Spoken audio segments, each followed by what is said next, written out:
Hi, everyone. I'm Anna, And I'm Jeff. and you're listening to We Judge a Show by Its Pilot, a podcast where we do exactly what the title says. On today's episode, we're judging the pilot of one of the top shows of all time. Hi, everyone. Welcome back to our pod. Hi, welcome. This is Anna, This is Jeff. and today we are talking about our comfort show, and this episode is about a top Nielsen rating comfort show, and that episode we are talking about is Friends, the pilot episode, the one where Monica gets a roommate. So Friends is a series, and it ran for 10 seasons from 1994 to 2004, and it had a total of 234 episodes. Wow. Yeah. It was co-created by David Crane and Marta Kaufman, and they were also the creators of other shows like Veronica's Closet and Dream On, and they also both co-wrote the pilot. The pilot was directed by James Burrows, and he's directed some of the greatest TV shows of all time, as well as being the co-creator of Cheers, and he directed the majority of those episodes. He also was the director for shows like Frasier and Taxi, and He books. yeah, he books. He's pretty popular. And now that I'm thinking about that, I do remember on Cheers, it would always have James Yep. Burrows on the credits. So that's like a name that is just stuck in my Stuck head. in your brain. Yep. And just a little bit of trivia. I actually saw one of the season finales of Veronica's Closet. I was live in studio. I never knew that. When my friend Alex, shout out to Alex from law school, she and I went to Los Angeles during spring break to look for her apartment. I think she got us tickets to go to, I guess, the Warner Brothers studios, and we got to watch them film that. So I saw Kirstie Alley and I was about to ask. yeah, that was the all show of that. with Kirstie Alley. I So couldn't remember. yeah, that was fun to do that back then. And so Friends, of course, I'm sure you all know, is a series that starred Jennifer Aniston, Courtney Cox, Lisa Kudrow, Matt LeBlanc, Matthew Perry, and David Schwimmer. And you can currently find it streaming on Hulu, Max, and Peacock. So Jeff, why did we pick this as our top show? Well, the easy answer, and probably what was the first answer, was the Nielsen ratings. It was the number one scripted show of the 2001 and 2002 network season. Okay. But we talked about how we weren't just going to pick shows just based on their Nielsen ratings, and Friends is no exception. It was ranked number 54 on IMDb's top 250 TV shows, and that's based on user ratings, so that the people voted for that. We the people. The six main actors became synonymous with the show, but each had their own success outside of the show. I think everyone's heard of someone called Jennifer Aniston. Yeah. And Courtney Cox. It was nominated for 62 Emmys in its entire show run, and the series finale was the fifth most watched in television history. So I think this show very easily qualifies Definitely for a top show. Yeah, and the fact that it, ran for a decade, over 200 episodes. That doesn't happen anymore. Shows do not have more than 100 episodes nowadays. Barely. Yeah. I mean, there are probably a few, but yeah, I think it's hard to hit that these days. So why did we pick it as a comfort show? I mean, it's Friends. It's hard to. Comfort shows are so subjective that it's difficult to say oh, this is why this is a comfort show when it's not necessarily your comfort show. But I mean, it's one of those shows. It is universally quoted. It is so beloved. It is one of the biggest shows, easily one of the biggest shows of our lifetime. I mean, it's its own universe. It's its own thing. Right. And I think a lot of people watch this show because it's very fun, it's very lighthearted, it's very silly, and it's a sitcom. It's easy to follow. And I think for a long time, I mean, I think kind of later on in the series, it did really follow the kind of concept of a sitcom, of a situational comedy. Right. Because each episode was pretty unique in and of itself. Like, I mean, this one is called The One Where Monica Gets a Roommate. I love the episode titles. You know, like Mhm. that's how each one is the one where, and it's like one thing happens. And so I feel like it's very true to that A situational, sitcom yeah. kind of definition. Right. And I think it's also really a show that, you know, if you just pick it up at any time, you can watch it. That's the beauty of us. That's the beauty of most sitcoms, is that you can watch any episode and you don't need too much explanation. You may not know like the history of everything, but you don't necessarily need that. Right. All right. So in 1994, when this came out, Yes. you know, one of our questions that we ask ourselves is, did we watch it when it aired? And the answer to that for me is yes. I was actually living with my roommate Pam. Shout out to Pam. Pam. Pam. Yes, we'll throw a little Michael Scott in there. We'll get to that show another day. In Monroe, Louisiana, which is where I went to college, and we were living in a townhouse. Kind of ironically on Jennifer Lane. Oh, wow. Yeah, Jennifer Aniston. Anyway, and I actually think a friend of ours told us about it. This was back in the kind of heyday of must-watch Thursday, must-see TV Thursday on NBC, Mad About You, kind of all of those like sitcoms, and then followed by like the 9 o'clock drama show that would happen. Right. And so Friends was one of those that launched in kind of that Thursday time slot. And so we decided to watch it, and I think we just thought it was hilarious from the get-go. So I was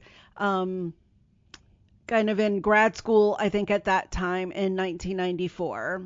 Maybe that might have actually been my first year teaching too. So yeah, I was teaching, I was in grad school, so I had a lot going on. Living in a townhouse, also next door to some friends. Nice. That were also in another sorority. Shout out to Stephanie and Kim if you're listening. So I kind of was living a little bit of that Friends life. You know, you kind of lived around all the people, you know, that you kind of already knew. Right. And so it was kind of relatable to me in that way. All right. What about you? So you were a little bit younger. I was a little bit younger. I was, 1994. I would have been 10 years old. I mean, I watched Friends during its original run, but I think like a lot of people my age, I watched more of Friends when it started in syndication. I don't know exactly where it played in syndication, but it just felt like it was one of those shows that was always on. And I think when it originally came out, I think I was just a little too young to fully understand the humor. Like watching the first episode now, thinking about watching it when I was 10, I'm like, yeah, I wouldn't have gotten that joke. Like I was also a very like naive 10-year-old.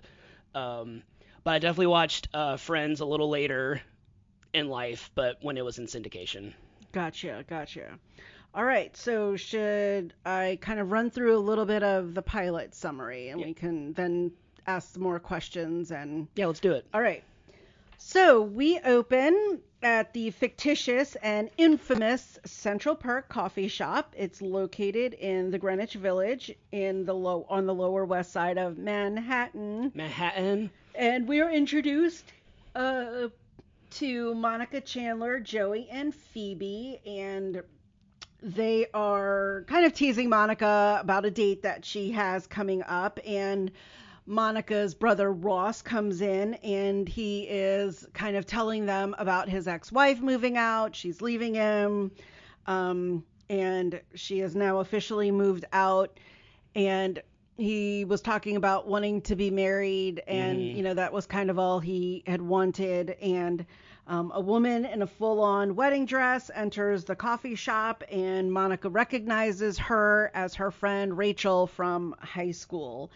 And she finds out that she left Barry at the altar and has decided to kind of try to branch out on her own, and knew that Monica lived in New York and decided to try to track her down. And so Monica introduces Rachel to the group, and um, I think Rachel, of course, knew Ross because Right. she and Monica were friends in high school. So I think, they already knew each other. And just kind of one of the other things I wanted to say about this kind of intro into Rachel was I think the runaway bride, the kind of girl leaving the guy Uh-huh. either in the relationship or at the altar, was kind of an early 90s trope that Oh was yeah. used in a couple of series Oh like yeah. Suddenly Susan. I think Caroline in the City maybe used that, and I kind of thought that was I think it kind of got a little old. I think Right. it was even used in Happy Endings. It's Yep. like, yeah, so it's, I guess it's still not that old. They're still using it, but I think that was kind of one of the first that we saw that at least initially in the 90s. So Monica then brings Rachel, and everyone goes up to her apartment. Rachel is still in her dress, and she's talking on the phone with her dad about her feelings and, kind of why she left. She wanted, she realized, I think, that this, getting married wasn't what she really wanted. She wanted to see what else was out there. And the conversation ends with Rachel finding out that she is going to now be cut off financially from her parents, and then obviously she left her to be husband at the altar, so there's that. So she doesn't have any money, and she finds out that she has no place to go, so she asks Monica if she can move in with her. And so the group finds out that Monica's date is actually the The wine wine guy. guy. The That was wine really guy. funny. Yeah, everyone calls him the wine guy. And He has a name. I just didn't write it down. yeah, I forgot what it was Yeah, now that you I said don't. it. I don't remember. I just remember the wine guy. The wine guy. And so then they go to then they show Joey and Chandler going to help Ross to build some new furniture. Monica has her date, and he's kind of giving her this woe is me story that he's divorced, and that he hasn't been able to perform sexually since his ex-wife left him, or since he's been with his wife, and kind of going on and on about that, kind of trying to What get. would you say if a guy said that to you on a first date? I would be like, okay, like Right. I guess in watching it, I was just like, I didn't know what translated into, like, all right, let me try to cure him of Right. this problem. Yeah, I Like, didn't get, like, after he said that, like, Monica found that to be endearing. or a challenge or Yeah, something, I I don't know, guess. like, I don't know, maybe, like, being vulnerable with her maybe did something. I don't know, but she it was into it. She thought it was like this admission of, like, this grand admission of, his feelings and stuff. And Yeah. I just thought it was weird. I thought it was a really weird thing to say on a first date. Yeah. Well, I thought it was just weird in the sense that she found, like, this great power that she was going to, like, She was fix gonna fix him. him. Yeah, fix him or something. But she finds out the next day from a coworker that that coworker, quote unquote, fixed him already a couple Right. years ago. So I think they all realize then, like, oh, this is just his little This is his game, his game, his line. his Yeah. line that he tries to woo What the a girls. weird line. What a weird. I'm sorry I can't move past it. I just it's such a weird line. Right. Yeah. That's really that was kind of funny. Not funny, but yeah, I know what you mean. So Rachel can't find a job. So I guess she's been trying to look for a job, and she decides to cheer herself up, and she goes to buy herself some expensive boots. And she shows the group her new boots, and then they ask her, knowing she doesn't have any money of her own, where did she get the money to buy the boots? And she admits that she used her parents' credit card, and they tell her if she's going to really do this, to be on her own, to leave her parents. She's left Barry, that she has to cut up the credit cards, and they are there cheering her on. cutting up her credit cards, and um, Ross confesses to Rachel that he had a crush on her when they were kids, and Rachel says she already knew. And then he then asks her if he could ask her out sometime, and she says yes. And the next day, we see that Rachel has a job as a waitress at Central Park, and that she is now officially part of the group. The end. The end. End scene. End scene. End scene. So that is the start of Friends.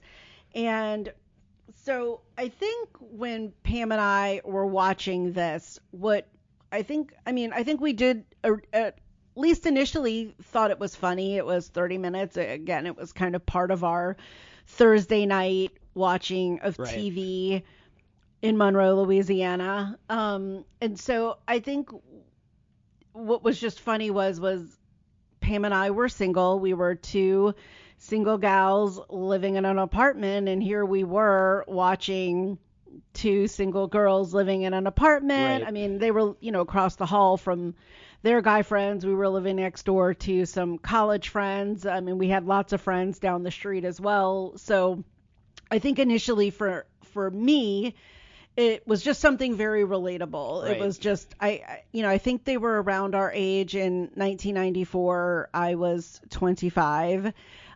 So these were characters that were, again, my age, living in an apartment, starting their careers, kind of still hanging with friends from college, from high school, and just something that I felt I could, enjoy. Right. Yeah. So what did you take from the pilot? Well, it's funny watching it now because obviously when it originally aired, I was a child, so I wasn't like relating to anything that was going on in the show. But watching it now, it's interesting because when, as you know, as when you and I first met, I was living in an apartment, and my roommate, it was my best friend, and our upstairs neighbor was our best friend. And then the apartment next to us was a couple that became our best friends. And then we had another friend who was often at our upstairs neighbor at his apartment. So the six of us, there was really six of us, and we would and we hung out all the time. And it was kind of like this. Our apartment, me and Blake's apartment, was kind of like in the center of it. It was just always happening. It was always happening at our apartment. I remember going over there the first couple of times. It was always like people would come over to hang out, and even after work, people would come over and hang out. Constantly. Constant. So, yes, your apartment was definitely the hangout place. I was Monica. Yes. Because she's chef. That's true. Yep. Oh, yes. So, judging solely from the pilot, would you watch it today? Like, we watched it a couple of days ago, so. Yes, I would. Like I said, I relate to it now probably more than I ever have. I think before, even when I was watching it regularly in reruns, I just watched it because it was funny. I wasn't necessarily like relating to any of it, but I definitely think now watching it, being like, oh, that makes me think of when, me and Rick did this thing, and that makes me think of when I would be hanging out with this person. Like, it reminds me more of like that era when I was living in that apartment and with my little group of friends. So yeah, I would definitely watch it now just because I relate to it more. Yeah. All right. So I think this is kind of one of always like, something we think about is, and, there are always those quizzes that you take, like which Friends character are you? And did that change over time? I mean, kind of looking at the pilot and then over like, all 10 seasons, did that change? Well, unlike the past few shows that we've done, all the characters are very kind of multi-dimensional. But unfortunately with Friends, especially with the first episode, you kind of just get one personality type from everyone. Of course, it develops over time, but just judging from the pilot, I would say probably the person that I would relate to the most is probably Ross or Monica, just because, I mean, I think Monica, because she's a chef, kind of just kind of unlucky with love. I mean, obviously I'm lucky now with love, but Oh. but I was kind of a serial dater, and I was kind of always, I was just always looking for love, and just was always kind of being let down, or maybe letting others down. But yeah, like I think also with Ross, just because he is just very in his feelings, and that's, I'm a very emotional person, and I'm very much like wear my heart on my sleeve, and that's very much Ross. Oh, I think so too. Yeah. Yeah, I think Ross is very But like. the characters that I actually like, I mean, like not just relate to the ones that I actually like. I mean, right out of the gate, Phoebe. Phoebe's hilarious, and then Joey, obviously. It's How hard to you doing? it's hard to pick. Yeah, They're all so funny. it is. It's I hard love because Chandler too, because I was about to say I love Chandler. Chandler, I used to always say Chandler was my favorite, but I didn't even say Chandler. Yeah. What about you? What character did you initially like, and did that change over time? oh yeah, I think initially Like your I kind favorite? of felt like Rachel, not because I was a runaway bride, or that I was in a relationship trying to get out of. But for me, going off to college, I went to college, not that this is even far. I went 4 hours away.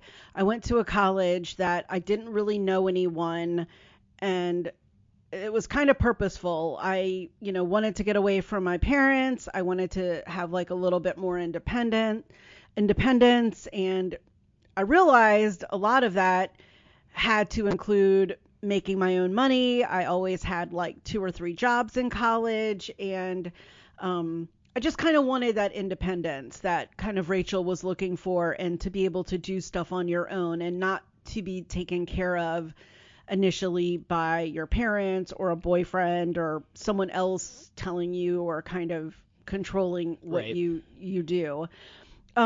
I kind of joke over time. I think I became Chandler. Yeah, I I try can to be see the that. funny one, but also I think the thing that Chandler and I have in common is no one knows exactly what I do. That is so well. I know what you do, but Yeah, that a is lot of that is very times, true. That's funny. yeah. So a lot of people will I never always thought of that. ask, "What do you do?" And if I had $1 for every time that people asked me that, I would Yeah, be a millionaire by you now. do kind So of have like a Chandler, Barney job, Stinson kind of yeah, job where no yeah. one really knows what you do. That's funny. I never really Yeah, thought about so I that. kind of feel like I'm a little Chandler in there, and I do also think I'm a little Phoebe as well. So You I are. kind of feel like I'm You a are. combo. Yeah. I'm also a little neurotic like Monica, cleaning and Yeah. wanting perfection, And and that's kind of what I mean by like they're all each kind of one personality trait, and I think we all kind of possess those traits, and I think that's why, you have a favorite, but maybe you just kind of have everyone's your favorite just because I think all their personalities combined equal one real human being. So yeah. right. All right. So I talk a little bit about, how I left home to go to college. Yeah. Now, of course, my parents still paid for college, but it was under, I had to make good grades and I had to pay for extras and stuff in my life. So I do feel like I was trying to gain my independence Right. when I went to college. So was there a time you ever went off to just kind of do your own thing to kind of get under from the thumb of your parents, or Yes, I so what have. was that Yes, about? I did. When I was 21, I just decided I had two friends that were living in Florida, about 5 hours away from where I was living, and they had an extra room, and they just asked like, we're looking for a roommate. We want someone that we know. Do you want to move to Florida? I was in community college, but I wasn't really doing anything. I had just gotten out of this really long-term relationship, followed by another relationship that just failed miserably. And I just really wanted a fresh start. I think that's really what I wanted. So maybe I was a little bit of Rachel, and decided to just get up. I really just got up and left. It really was like a week. I went there to check out the house and to see them, and then I came back, and then 2 or 3 days later, I was packed and I was moving to Florida. That's also just the type of person that I am. Like once I decide to do something, I do it. Uh, so I moved to Florida. I lived there for about 2.5 years or something like that, and then I ended up moving back home with my tail between my legs.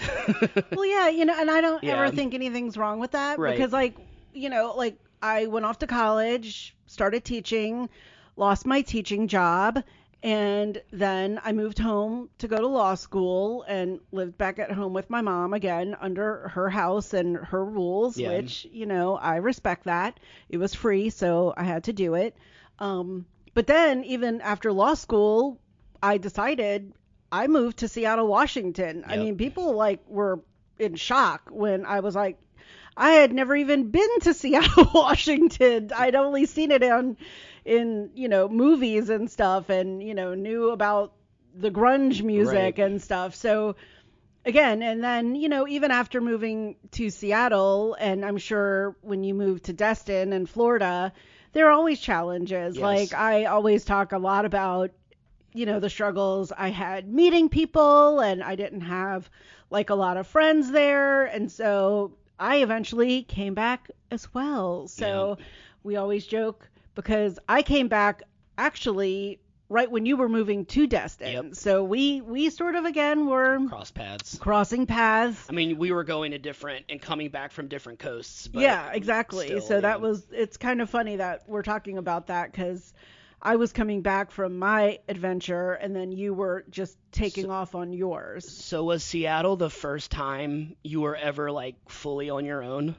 Yes, actually, yeah, totally. Wow. Yeah. And that was, I was 30 because I had gone from my parents' house to college. I'd lived in a townhouse apartment with a sorority sister. Then I moved back home for law school, and then Seattle was the very first time I had ever lived on my own, totally paying rent by myself, and knew no one in that town except the people I then started Right. working with. Did you have like a struggle when you were first out on your own that like maybe you didn't expect to have? For me, it was meeting people. I almost knew that was going to be the answer. Yeah, And in 1999, that was when I moved to Seattle. There weren't things like Facebook Right. or, dating apps back then, and you really met people very organically. And so, for like really the first couple of years, I really did struggle to meet people. I knew my coworkers, but again, they had their own families and things. I joined the Junior League of Seattle, and I met like a lot of my Seattle friends there. I met, I had friends that were law students that were my employees that I'm still friends with today. Brent. Yep. You met my friend Heather from the Junior League when we went to Seattle, so I'm still friends with them. I did have friends, people, I promise. But it was really a struggle back then, of meeting people and trying to find friends, because I will say the apartment complex I lived in, we drove by it. Uh-huh. It wasn't very conducive. I mean, like you walked in No. your door and that was it. There Yeah. wasn't a hallway, there wasn't a lobby. It was like you just walked into your apartment and you didn't talk to anyone. So Right.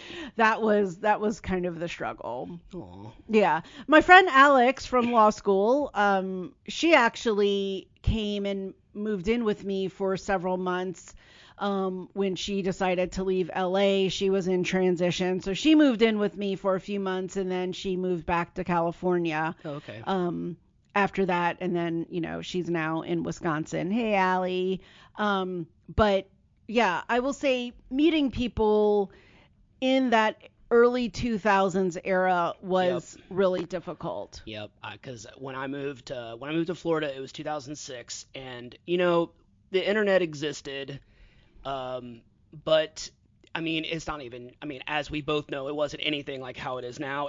There still weren't dating apps. There still weren't apps. There weren't smartphones. I mean, like, Oh yeah, I had a flip phone. right. I had a BlackBerry. I had a Sony Ericsson, I think, at that point. But yeah, I really struggled with making friends kind of outside of like a working environment, because Same, I right. worked in a restaurant, which is a very social environment, and I was working at Hard Rock Cafe in Destin, which is no longer there. And I thought I was kind of with people that were more like me. It was kind of like the we wore black and we had the piercings and all that stuff. And But yeah, I really struggled with making friends, and it was a really weird thing because at this point in my life, I was a very outgoing person. I was like going out a lot, and it was just really hard for me to make friends, even though it was so easy for me when I was here, when I was at home. And it was just really interesting to kind of be around people because Destin is a very like a transitional place. Like it's rarely anyone you meet living in Destin is actually from Destin. It's kind of one And of it's those. a touristy Oh, place. it's a 100% a tourist trap. And yes, it was just really difficult. I think just meeting people from different parts of the country, they're just different cultures, like social cultures, and I feel like we come from a very we value we I don't know, it's just different in Louisiana with your friends, and they're like your family. I don't know, I'm sure it's like that everywhere. I know it's like that everywhere, but Yeah. it was just a different vibe. I think that's the best way to put it. It was a different vibe. Yeah, and I think that was also for me in Seattle, living out there was when I first moved there, I lived in the northern suburbs, and it was very much families. And I mean, it wasn't like downtown where clubs were, where people would go out.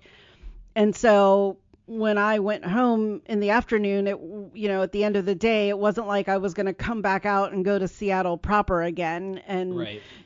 go out and meet up people. And to be honest, I will say I didn't even know where to go out in Seattle. Like I didn't know like what clubs would be good to go to. So again, obviously a different time, a different way Right. to find, those things for entertainment. I mean, like our friend just sent us a message about, a murder mystery movie that's, murder mystery like dinner theater that's happening. And, like I wouldn't have known how to find that back Right. in, 2000 or 1999. So, all right. So what else? I have to ask you, what is your favorite coffee drink? Well, for a really long time, you remember my Vietnamese iced coffee phase. Yes. For a really, really long time. So I briefly worked at a donut place where I was a manager, and I learned how to be a barista, and I learned how to do. I kind of became a little bit of a coffee knowledgeable of coffee. So Oh, I'm yeah. not gonna say connoisseur because that's not true.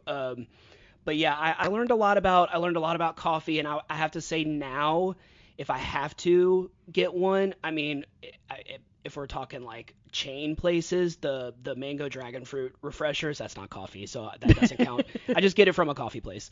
But I would say an iced vanilla latte with oat milk. That's probably my favorite, just with a little bit of vanilla though. Yeah, Not a lot. you helped me a lot with my coffee game because like I was making coffee in our coffee pot and not putting enough coffee in. It was pretty gross, and you were I like, taught you the ratio. you taught me the correct ratio Yeah. after your time at the donut brewery place. And it's really funny when you worked there.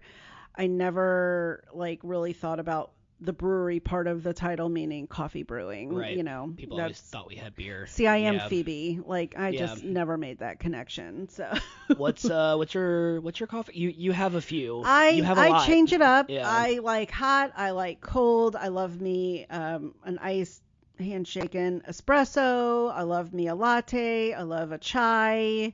I love a frappuccino. Oh yeah. I love them all. I mean, Yeah. what's funny is when I first moved to Seattle, it was right on the heels, I think, of Starbucks Oh, yeah. becoming super popular, and Yeah. they had made, I think there was an SNL episode with them ordering lattes or Yeah, coffee I think drinks, and it was I think I like, remember that. it was like, I want to like super grande espresso, double foam, triple espresso latte with extra syrup and like, Just combine a bunch of words. Yeah. Yeah. and I just remember watching that going like, oh my gosh, that's hilarious. And then I became one of those people. Like Yeah. initially when I moved, Right.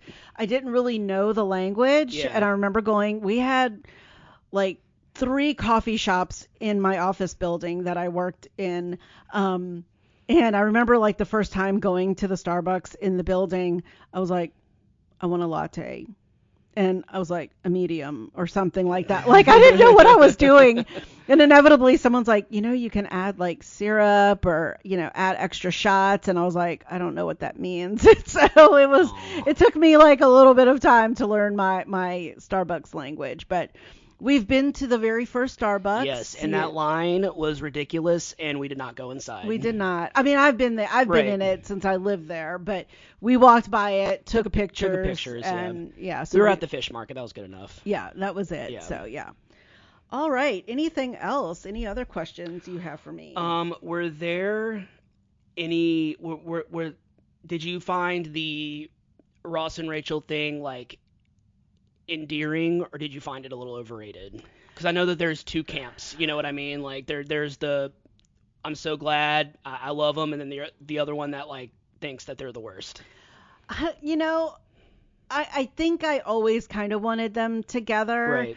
Right. I don't think either of them were, minus the whole we were on a break episode, but they were on a break. I think that's a whole nother argument for a whole nother day of him hooking up with the copy center girl. I kind of feel like they were meant to be because, like, I think there was always love. Right. I don't think Ross and Rachel were ever mean to one another. I don't think there was any, like, direct animosity and hate towards one another. And so I always feel like the love was always there. Right. I think they just hit some bumps in the road along the way, like Emily and, just other boyfriends that Rachel had and girlfriends that Ross had. But I think I was always of the camp. I was glad they got together at the end, right before, she was going to move and she decided to stay. Would you consider Friends to be like one of your favorite shows? Because you watch a lot of Friends. I mean, like we haven't really gone over this yet, but like Anna, at least there was one point where you were binging Friends a lot, and I know you've seen. Anytime I have a Friends question for you, you generally always have the answer. Yeah, and we played Friends trivia on our cruise, and I think we forgot about that. Yeah, so we won. I think we won. We won. Yeah. Yes, I will definitely say it's one of my favorite shows of all time. I mean, I can watch that at any time. Right. So this kind of could be a combo, Anna's favorite show and a comfort show. Right. So I think it just brings me joy. I don't think there's actually any episode that I can think of that I couldn't watch of Friends. I mean, even the episode when Ross and Rachel are breaking up and having a fight, I mean, it's a hilarious episode. I mean, it does make you laugh. I mean, they're breaking up aside. So I do think it's one of my favorite shows. It brings back a lot of memories. Like I said, I started it in college. It was going when I was in law school. It ended, I think, when I was living in Seattle. So it's kind of a transitional show for me. I was watching it at a lot of different points in my life. So I loved it. And then, we even watched the reunion recently. Oh, yeah, it was really good, yeah. That was awesome that so many people came back. And, it was really fun just to see them all together again. All right. So we have judged the pilot, and I would say that it still holds up. It's still really funny. I mean, I can't, like, I was very surprised that I was like genuinely laughing at the jokes. Like, I was genuinely laughing because pilots, especially with sitcoms, pilots can be kind of awkward, especially in the 90s. Like, you're still trying to like figure out the humor, you're still trying to figure everything out, and it really seems like they just had it. Like, the six of them, it was just lightning in a bottle. Like, you can just feel it even with watching that first episode. It was like they all had been knowing each other for however long they knew each other on the show, like however long their characters knew each other. Like, you really felt that chemistry. Oh, yeah. These were like six actors who I think were all from different kind of points in their careers, and I don't think they had really work together Right. at all. I think Matthew Perry was really kind of the only one that had worked a lot. I mean, he was. I think David Schwimmer was maybe doing theater. Right. And then, of course, Courtney Cox at the time was famous for the Bruce Bruce Springsteen Springsteen. video. Jennifer Aniston had done Leprechaun. That And was the only then thing she had done. Lisa I think. Kudrow was on Mad About You as Ursula at the time. So, like, I never knew that. Yeah, so she was. Wow. Yeah, so she was, I wouldn't say famous. I mean, Yeah. she was only, like, on maybe I never every knew that. like Yeah. once or twice a season on Mad About You. I and didn't watch Mad About You. That's yeah. how she became Phoebe's twin. So they always combined. That's funny. Yeah. So, they were all like little spit spots here and there, and like you said, they really meshed really well very quickly. So There have been plenty of shows that have kind of tried to capture that same thing with like group of 20 somethings singles living in a big city in an apartment. You have no idea how they can afford it. Like they kind of all have that. always. You have How I Met Your Mother, you have Happy Endings, you have New Girl. So I mean, I feel like Friends wasn't the original because I believe the inspiration, and you don't have to quote me on this, I'm pretty sure the inspiration from Friends was because of Living Single. no, I'm pretty sure. Don't quote me on that. Don't quote me on that. I'm pretty sure. I don't come remember, after us. Don't come after me, but I'm pretty sure I mean, that's there where are they got. lots of like living Yeah. in apartment lives. Because Living I mean, Single was kind of before Friends, and I watched the crap out of that show. I Yeah, loved that. I mean, loved there that are show. always the Yeah. apartment shows, Right. But yeah, friends living together. All right, yeah, I think the pilot holds up. I think it was funny. We just watched it. We were both laughing. I don't think there's anything that was like I wouldn't watch this. Right. I mean, I again, I'll probably be watching a Friends episode later this week sometime. So. All right. Well, I think that wraps up this episode of We Judge a Show by Its Pilot. Thanks for tuning in. And if you haven't already, go ahead and follow us on whichever platform you're listening to this podcast on. And that way you will be notified every time we publish a new episode. You can also follow us on Instagram at We Judge Pilot Pod. Leave us a comment, maybe suggest a show for us to watch, or leave some emojis in the comments. What emojis should they leave for Friends? Definitely a cup of coffee. Lobster. Gotta have a lobster. Maybe either like the piece of art with the picture frame for the back of the door or the door. Do they have a sofa or a couch? I don't know. They don't have a Emoji? lot of furniture emojis. Emoji creators need to get on top of that. Yeah, I'm still looking for emojis of appliances. They don't. I know that's not Okay. related, but I'm still mad about that. But leave us an emoji comment if you want. Leave us the name of like your favorite kind of Friends series. Yeah, what's your favorite like Friends living in apartments? series? type I mean, show? You've got the Odd Couple, yeah. Kate and Allie, Laverne I and mean, Shirley. Oh my God, Laverne and Shirley, Mary Tyler Moore and Rhoda. I mean, it goes on and on. yeah. I mean, there are lots of them. But Three's Company. That's a yeah, good one. Three's Company. All right, so we're gonna head out. We'll be there for you on the good next one. time on our next episode. But we'll talk to you soon. Thanks so much for listening. Bye, everyone. Bye.